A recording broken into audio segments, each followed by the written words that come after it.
Hello friends, आज आपण बघणार आहे practice set 6.1. Question number 1. Alka spends 90% of the money that she receives every month. अलकाला प्रत्येक महिन्याला जो काही पगार मिळतो त्यातला 90% ती खर्च करते. And saves ₹120. How much money dot she get monthly. आणि त्यातले 120 रुपये सेव्ह करते म्हणजे वाचवून ठेवते. तर सगळा मिळून तिचा पगार किती रुपये असेल? तर पहिल्यांदा जी माहिती दिलेली आपल्याला त्याच्यामध्ये त्यांनी खर्च हा पर्सेंटेजमध्ये दिलेला आहे. म्हणजे ती जेवढा काही खर्च करते तो आपल्याला 90% म्हणजे पर्सेंटेजमध्ये दिलेला आहे. तर आता आपण गिवन अगोदर लिहून घेऊयात. तर आन्सरमध्ये लिहूयात गिवन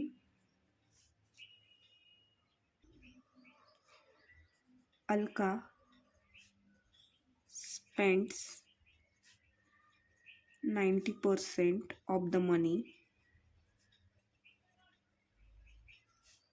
अँड saves ₹120. म्हणजे या क्वेश्चनमध्ये आपल्याला दोन अमाऊंट मिळत आहेत. एक म्हणजे त्यांचा अलका यांचा झालेला खर्च 90%मध्ये आणि त्यांनी साठवलेले पैसे 120 रुपये. यावरून आपण हे समजू शकतो की इन्कम आपण कसा काढणार. तर इन्कम म्हणजे काय आहे? इन्कम म्हणजे त्यांना मिळालेले एकूण रुपये आहेत. इन्कममध्ये सगळंच येतं, म्हणजे खर्चही येतो, सेविंगसुद्धा येतात, एक्सपेन्सेस म्हणजे कुठे डोनेट केलेले पैसे असतील किंवा कुठे दैनंदिन गरजेसाठी खर्च केलेले असतील किंवा सेविंग्स असतील, असे सगळ्या प्रकारचे पैसे येतात इन्कममध्ये. मग इथं आपल्याला दोन प्रकारची अमाऊंट दिसते. एक म्हणजे स्पेंड्स 90% म्हणजे हा आहे खर्च 90%, आणि दुसरी अमाऊंट आहे ती सेविंगमधली आहे 120 रुपीज. तर हे दोन्ही पण मिळून आपल्याला काय मिळणार आहेत? इन्कम.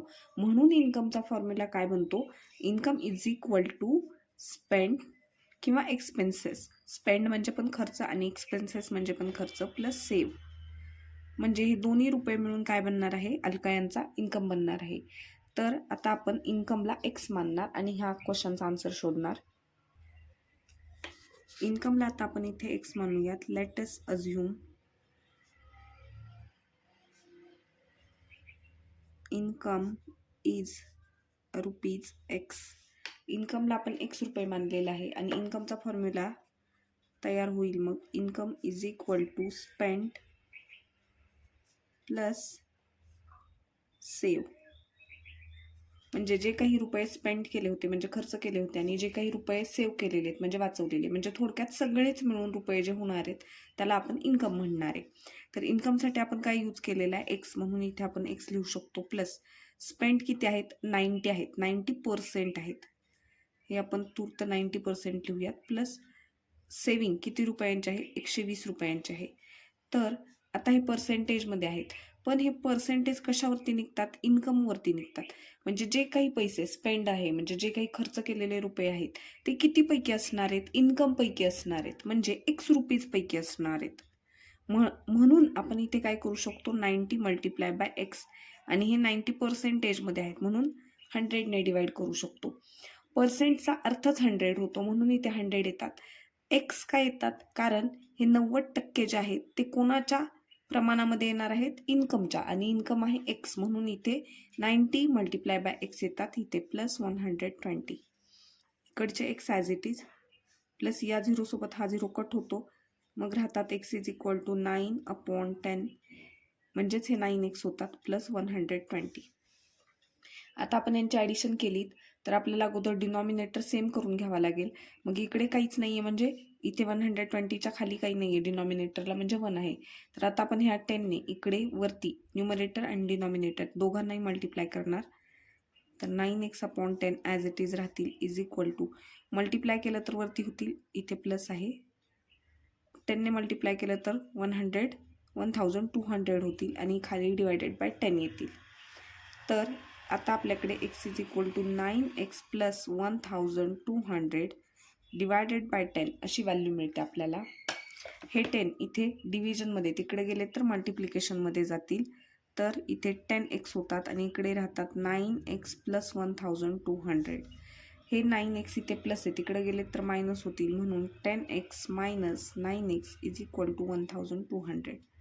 10x मधून 9x गेला तर x राहतात आणि त्याची व्हॅल्यू येते 1200 रुपीज. म्हणजे आपली एक्सची व्हॅल्यू किती येते? 1200 रुपये. यावरून आपण लिहू शकतो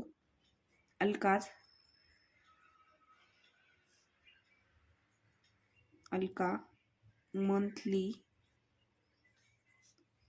गेट ₹1,200.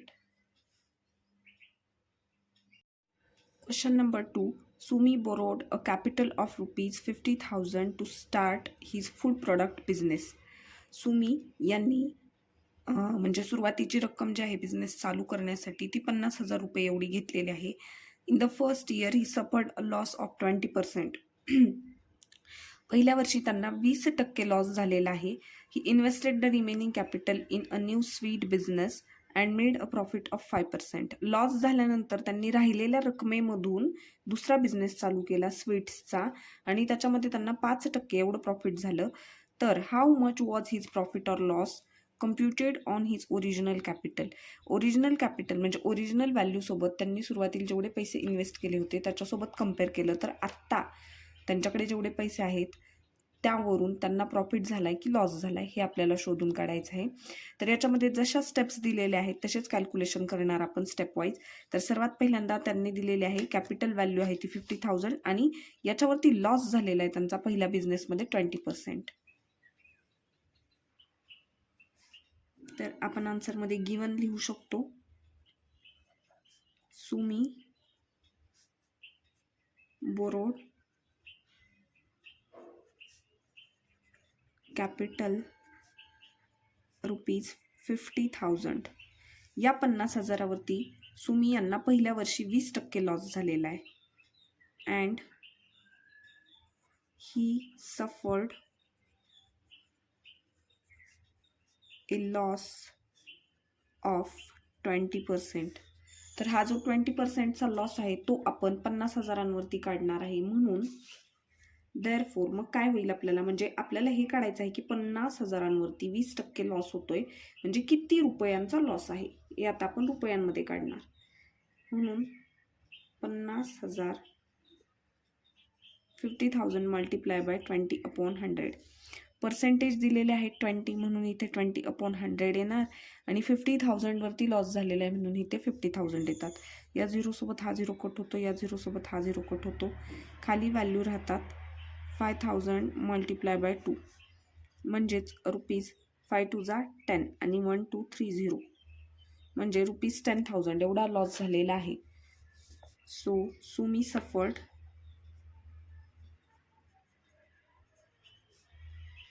₹10,000 लॉस. 10,000 एवढा लॉस त्यांनी सफर केलेला आहे. याच्यावरून आता आपण राहिलेली कॅपिटल मग ते पुढे काय सांगतायत क्वेश्चनमध्ये आपल्याला he invested the remaining capital in a new sweet business. तर याच्यातून म्हणजे हे पैसे तर गेले 10,000 कारण लॉस झालेले पण राहिलेल्या पैशांमधून त्यांनी नवीन बिझनेस चालू केलेला आहे. मग आपल्याला रिमेनिंग कॅपिटल काढावी लागेल. म्हणून रिमेनिंग कॅपिटल म्हणजे राहिलेली अमाऊंट किती असणार आहे. Remaining capital is equal to 50,000 minus 10,000. हे पहिले 50,000 ऑलरेडी त्यांनी घेतलेले होते कर्जाने व्याजाने आणि आता त्याच्यामध्ये कर्जाने घेतलेले होते आणि आता त्यांच्यामधून त्यांचा 10,000चा लॉस झालाय तर ते आपण वजा केलं तर आपल्याला राहिलेली किंमत 40,000 मिळेल. म्हणजे आता त्यांच्याकडे 40,000 रुपये राहिलेले आहेत. रिमेनिंग कॅपिटल इज ₹40,000 एवढे रुपये राहिलेले आहेत त्यांच्याकडे.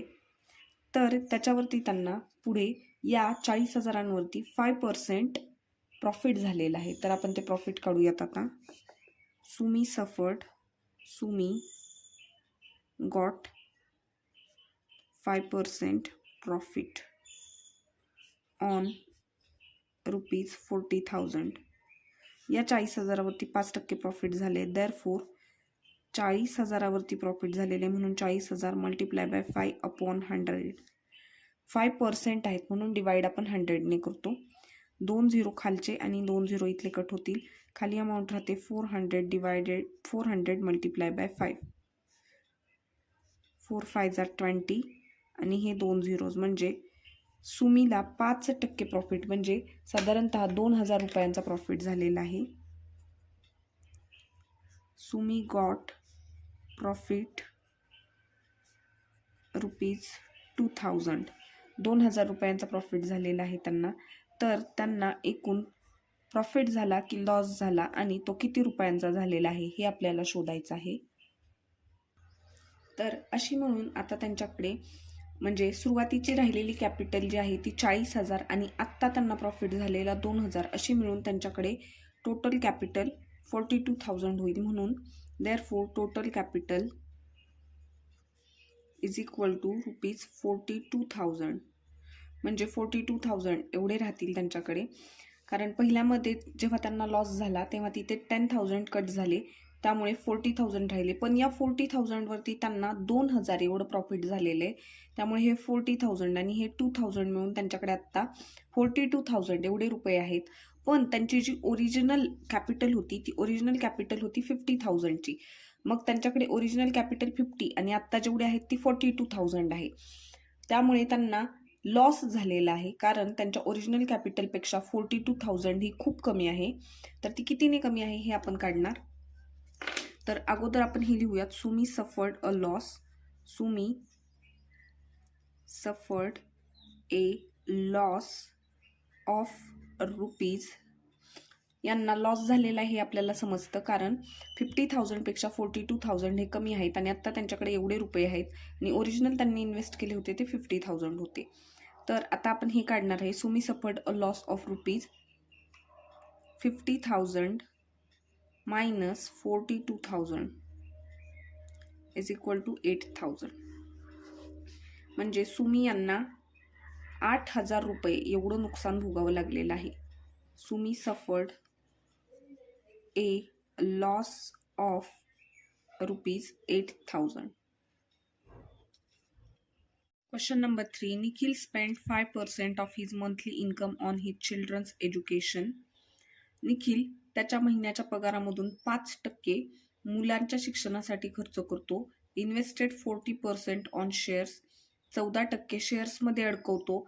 डिपॉझिटेड 3% इन अ बँक, बँकमध्ये 3% टाकतो. And used 40% for his daily expenses, आणि त्याच्या पगारातले 40% तो त्याच्या दैनंदिन गरजेसाठी वापरतो.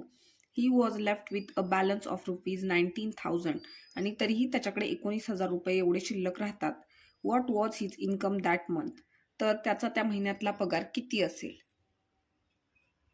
आपल्याला इन्कम काढायचा आहे आणि इन्कम हा सगळे खर्च मिळून इन्कम तयार होतो. म्हणजे सेव्हिंग असो, कुठेही केलेला खर्च असो, सगळे जिथे जिथे तुम्ही रुपये खर्च केले जातात ते सगळे मिळून इन्कम तयार होतो. म्हणजे इन्कम त्याच्यापासून नाही तयार होत, इन्कम मधून आपण ते सगळे खर्च करत असतो. म्हणून जेवढा काही खर्च होणार आहे तो सगळा मिळून आपला इन्कम बनणार असतो. तर म्हणून आपण इथे लिहू शकतो, इन्कमचा फॉर्म्युला काय राहणार आपला, income is equal to saving, म्हणजे जे काही 19,000 त्याच्याकडे राहिलेले आहेत ते इन्कममध्ये येणार आणि जे काही एक्सपेन्सेस आहेत म्हणजे जे काही खर्च आहेत तेही येणार. तर गिवन लिहून घेऊयात आपण अगोदर. Nikhil spend 5%, 14%, 3% and 40% expenses and save ₹19,000. एवढे खर्च करून तो 19,000 एवढे सेव्ह करून ठेवतो. तर त्याचा इन्कम किती असेल, तर आपण लिहू शकतो, इन्कम बिकम एक्स. आपण इन्कमला एक्स मानूयात, इन्कम बिकम एक्स. आणि आता इन्कमचा फॉर्म्युला लिहू शकतो आपण, income is equal to expenses plus saving. जेवढे कुठेही खर्च केलेले रुपये असतील ते सगळे रुपये मिळूनच इन्कम तयार होणार आहे. मग एक्सपेन्सेसमध्ये काय काय येणार आहेत, 5% प्लस 14% प्लस 3% प्लस 40% प्लस सेव्हिंगमध्ये येतात 19,000. तर हे सगळे मिळून 62% होतील प्लस हे 19,000 ॲज इट इज, आणि इन्कम आपण एक्स मानलेला आहे म्हणून इथे एक्स येईल. एक्स इज इक्वल टू 62% जे आहेत ते कोणाच्या प्रमाणामध्ये येणार आहेत, इन्कमच्या येणार, म्हणजे जेवढा इन्कम आहे त्याच्या 62% पर्सेंटेज आहेत म्हणून इथे 100 येतील, आणि इन्कम मधून ते खर्च केले जाणार आहेत म्हणून इथे इन्कमचा एक्स येतो, प्लस हे 19,000 ॲज इट इज. आता आपण यांचे ॲडिशन करू शकतो, पण जेव्हा त्यांचे डिनॉमिनेटर सेम असतील तेव्हाच ॲडिशन होईल, म्हणून आपण इथे 1 आहे तर आपण याला 100ने मल्टिप्लाय केलं तर खाली पण 100 येतील आणि वरती 100मुळे हा नंबर थोडासा वाढेल. तर खाली 100 आलेत तर आपण यांचे ॲडिशन करू शकतो, म्हणून आपण इकडे मल्टिप्लाय करणार या 19,000ला आणि या 1ला. तर 62x/100, इकडे x ॲज इट इज राहतो, plus 19,000 multiply by 100 divided by 1 multiply by 100. x as it is राहतो 62x/100 प्लस हे 19,000 ॲज इट इज, आणि हे 2 झिरो फक्त इथे ॲड होतील, divided by 100. x as it is. आता आपण हे न्यूमरेटर जे आहेत ते एकदा लिहितो, 62x प्लस डिवायडेड बाय 100. हे 100 इथं डिव्हिजनमध्ये तिकडे गेलेत तर ते मल्टिप्लाय करतील x सोबत, म्हणून 100x is equal to 62x plus 19 lakh. हे 62 प्लस आहेत, इकडे गेले तर मायनस होतील, 100x minus 62x is equal to 19 lakh. 100 मधून 62 गेले तर 38x राहतात, इकडे राहतील 19 लॅक्स. हा 38 इथं मल्टिप्लिकेशनमध्ये इकडे गेला तर तो डिवाइड करेल, मग x is equal to 19 lakh divided by 38 येईल. 19 1 1 19 19 2 38, हे 0 येतील इथे, म्हणजे आता व्हॅल्यू राहते आपल्याकडे 1 लाख डिवायडेड बाय 2. 2 1 2, 2 5 10, 0 0 0 आणि हा एक 0, म्हणजे एक्सची व्हॅल्यू येते आपल्याकडे 50,000. यावरून आपण लिहू शकतो 50,000. यावरून आपण लिहू शकतो की निखिलचा मंथली इन्कम 50,000 एवढा होता. Therefore Nikhil's monthly income is rupees 50,000. Question number 4. Mr. Sayyed kept rupees 40,000 in a bank at 8% compound interest for 2 years. Mister Sayyed जे होते त्यांनी 40,000 बँकेमध्ये ठेवले होते आणि त्यांना चक्रवाढ व्याजाने ते पैसे 2 वर्षांनंतर बँकेमधून परत मिळणार होते. Mr. Fernandez invested rupees 1,20,000 in a mutual fund for 2 years. आणि मिस्टर फर्नांडिस जे होते त्यांनी 1,20,000 हे म्युच्युअल फंडमध्ये ठेवले होते 2 वर्षांसाठी. After 2 years, mister Fernandes got the rupees 1,92,000 whose investment turned out to be more profitable.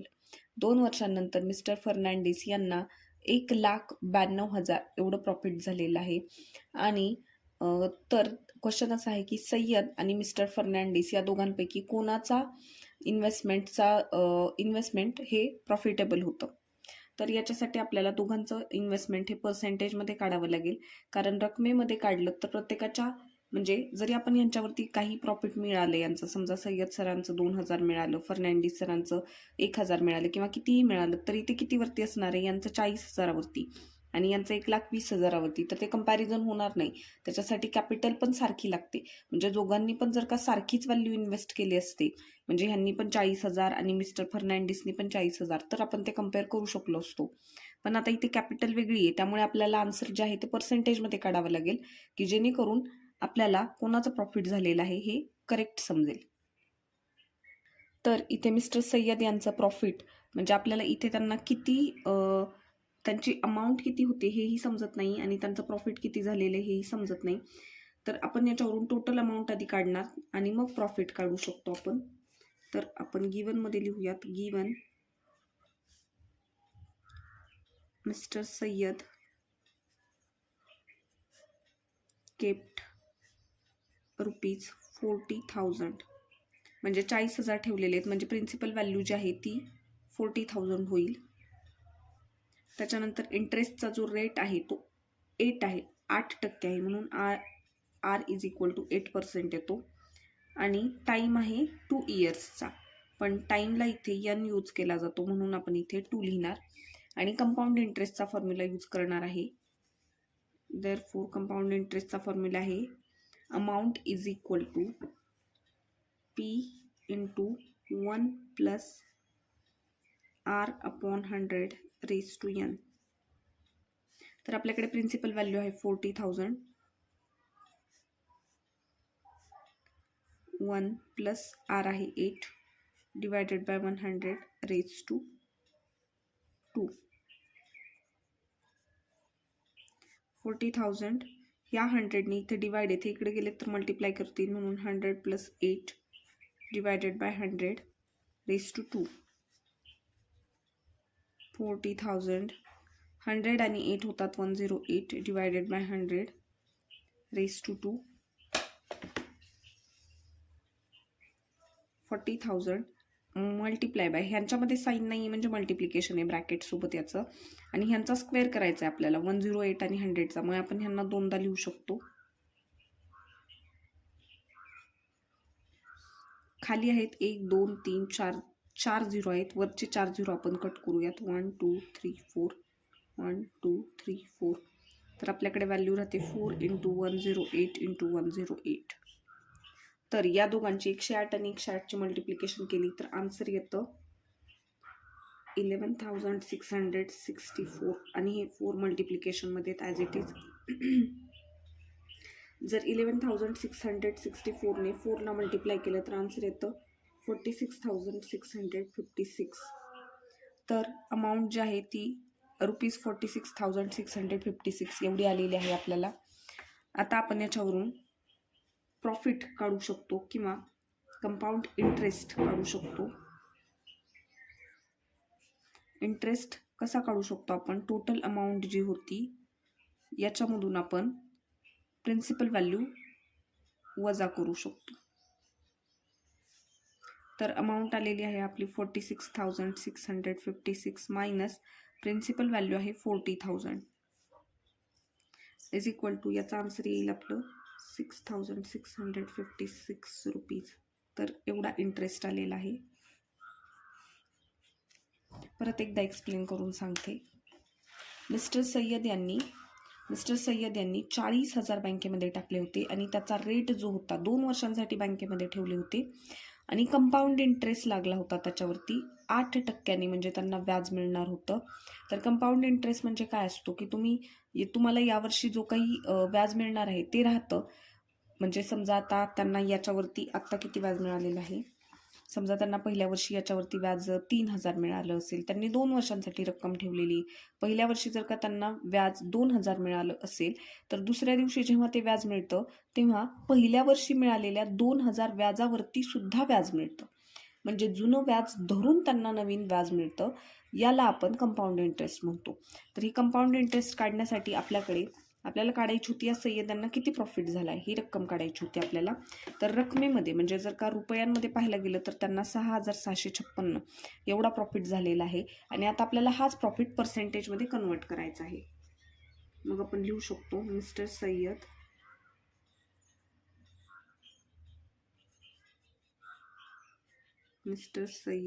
Profit is equal to 6,656 एवढं प्रॉफिट झालेलं आहे त्यांना. पण किती रुपयांवरती झालेले, 40,000 त्यांना एवढं प्रॉफिट झालेलं आहे. मल्टिप्लाय बाय 100 पर्सेंटेजमध्ये काढायचे म्हणून मल्टिप्लाय बाय 100. 1 2 1 2 आपल्याकडे राहते 6,656 डिवायडेड बाय 400. तर आपल्याकडे राहिलेली व्हॅल्यू आहे 6,656 डिवायडेड बाय 400. आपण इथं 4ने भाग देऊ शकतो, इथे खाली आणि वरती 4 1 जा 4, 4 0 जा 0, 4 0 जा 0, 4 1 जा 4, 2 राहिले, 4 6 जा 24, म्हणजे परत ते इथे 2 राहतील, 4 6 चा 24, 1 राहतील, 4 4 जा 16, म्हणजे आपल्याकडे व्हॅल्यू येते 1664 डिवायडेड बाय 100. इथे 2 झिरो आहेत म्हणून आपण डायरेक्ट या 2 डिजिट नंतर इथे पॉईंट देऊ शकतो. 16.64%. एवढं सय्यद यांचं प्रॉफिट झालेलं आहे, मिस्टर सय्यद यांचं.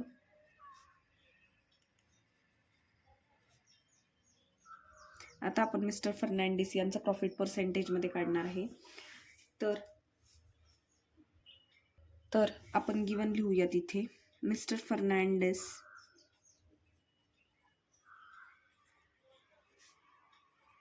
invested rupees 1,20,000 and got 1,92,000. therefore मग याच्यावरून आपण प्रॉफिट काढू शकतो. therefore mister Fernandes profit is equal to 1,92,000 minus 1,20,000.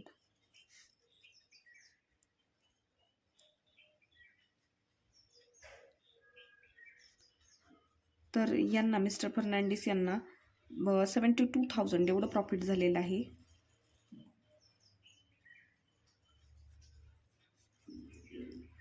Mister Fernandes यांचं प्रॉफिट आहे 72,000 आणि आता आपण हीच रक्कम पर्सेंटेजमध्ये काढणार.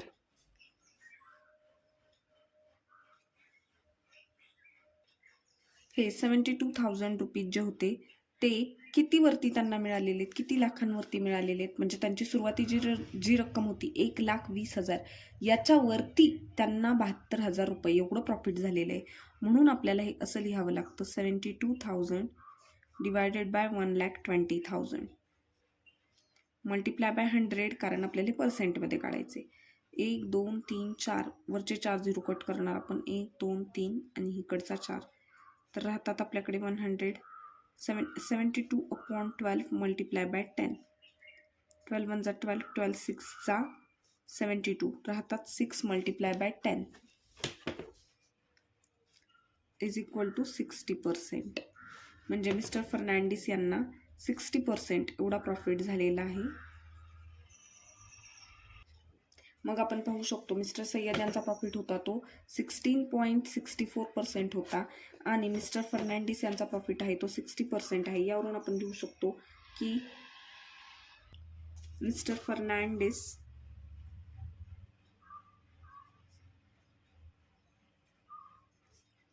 Investment is more profitable.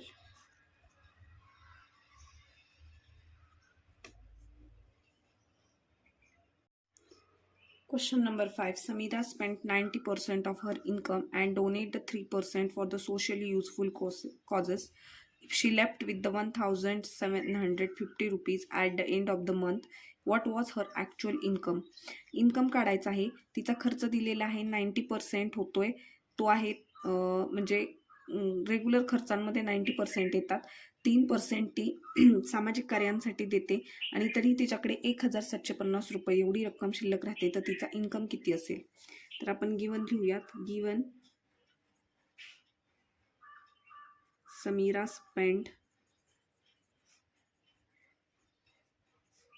spent 90% of her income and donate 3%. 90% तिचे खर्च आहेत आणि डोनेशन ती 3% करते. शी लेफ्ट विथ रुपीज 1,750 एवढे रुपये तिच्याकडे राहत आहेत. तर हे सगळे मिळून काय तयार होणार आहे? तिचा इन्कम तयार होणार आहे. इन्कमला आपण एक्स मानणार आहे. So let us assume income of Samira is rupees X. Income is equal to spent plus donate plus saving, हे सगळे रुपये मिळून तिचा इन्कम तयार होणार आहे. तर इन्कमला आपण एक्स मानले म्हणून इथे आपण एक्स लिहिणार. स्पेंट म्हणजे तिचा खर्च आहे 90%, डोनेशन आहेत 3% प्लस सेविंग्ज आहेत 1750 रुपीज. हे 90 आणि हे 3 मिळून झाले 93% प्लस 1750. पण हे 93% कोणाच्या प्रमाणामध्ये, कोणावरती डिपेंड आहेत, ह्या इन्कमवरती आहेत.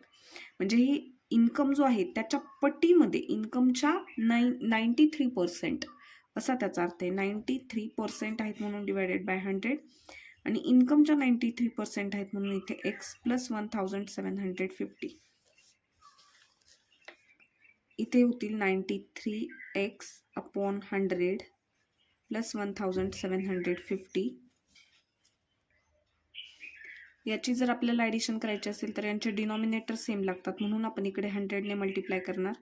So 93x upon 100 plus 1750 multiply by 100. इथे डिनॉमिनेटरला काहीच नाही म्हणजे 1 असतात. So 1 multiply by 100. इकडे एक्स ॲज इट इज राहतील. 93x अपॉन 100 प्लस 1750 आणि हे 2 झिरो ॲड होतील. आपण हा 100 आता एकदाच कॉमन लिहू शकतो. यांच्यामध्ये ॲडिशनची स्टेप आहे म्हणून हा 100 आपण कॉमन लिहू शकतो.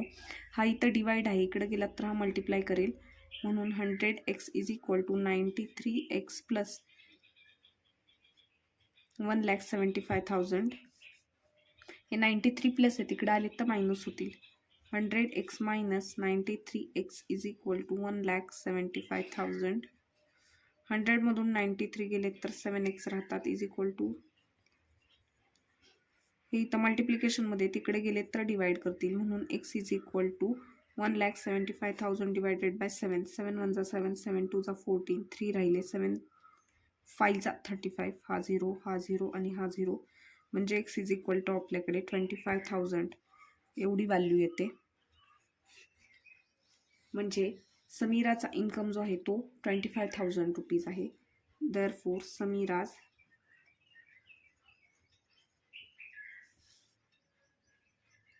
monthly income